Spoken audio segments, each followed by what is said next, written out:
किसी गांव में एक गरीब किसान रहता था जिसका एक बेटा था। गांव वाले इसे बुद्धू कहकर पुकारते थे। बुद्धू बहुत शरारती लड़का था। दिन भर खेलता कूदता और शरारतें करना ही इसका काम था। हर वक्त नन्ही चिड़ियाओं और दीगर परिंदों को उड़ाता रहता। एक रोज बुद्धू यूं ही घूमता फिरता एक बुढ़िया मधु की झोंपड़ी के सामने से गुजरा तो नानी ने इसे आवाज देकर बुलाया और उससे कहने लगी, बुद्धू बेटा, तू दिन भर शरारतें करता फिरता है, आज एक काम कर दे बेटा।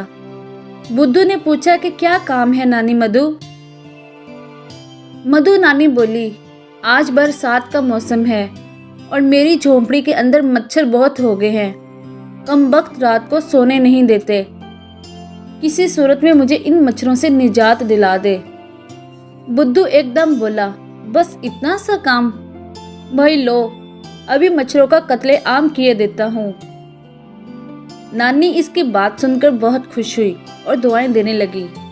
फिर इसने नानी से कहा, नानी तुम सामने वाले दरख्त के नीचे जाकर बैठ जाओ। मैं मच्छरों को झोंपड़ी से निकालने का काम शुरू करता हूँ। जब मैं काम खत्म कर लूंगा तो तुम्हें आवाज देकर बुला लूंगा। फिर तुम रात को आराम से पांव फैलाकर सोना। मधु नानी दरख्त के नीचे जाकर बैठ गई। बुद्धू ने अपना काम शुरू कर दिया। कहीं से मिट्टी का तेल लाकर झोंपड़ी के अंदर बाहर की तरफ छिड़क दिया और इसके बाद माचिस की तीली जलाकर आग लगा दी और खुद वहां से भाग खड़ा हुआ।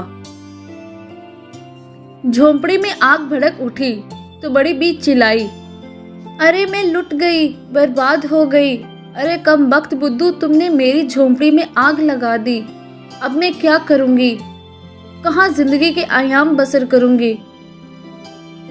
लोगों आओ मेरी मदद करो। बड़ी बी की चीखें पुकार सुनकर गांव के लोग जमा हो गए। जब लोगों ने पूछा, नानी मधु झोंपड़ी को कैसे आग लग गई, इस बेचारी ने सारा किस्सा सुनाया। किसी शख्स ने कहा, नानी तुम अच्छी तरह जानती थी कि बुद्धू बेहद शरारती लड़का है, फिर तुमने इससे ऐसा काम करने के लिए क्यों कहा? तुमने सख्त गलती की है। दूसरे ने कहा, अभी बुद्धू के बाप के पास जाओ और इस नुकसान का मुआवजा तलब करो।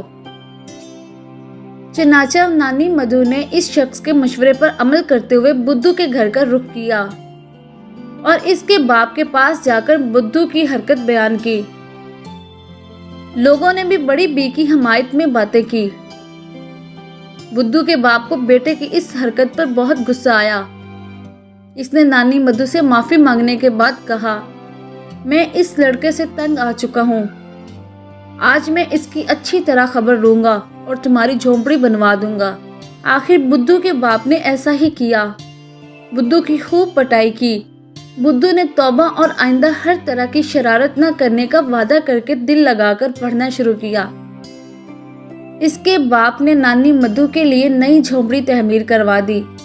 इसको घर के लिए सामान और नकद रुपए भी दिए। शरारती बच्चे समाज के लिए वबाल जान होते हैं।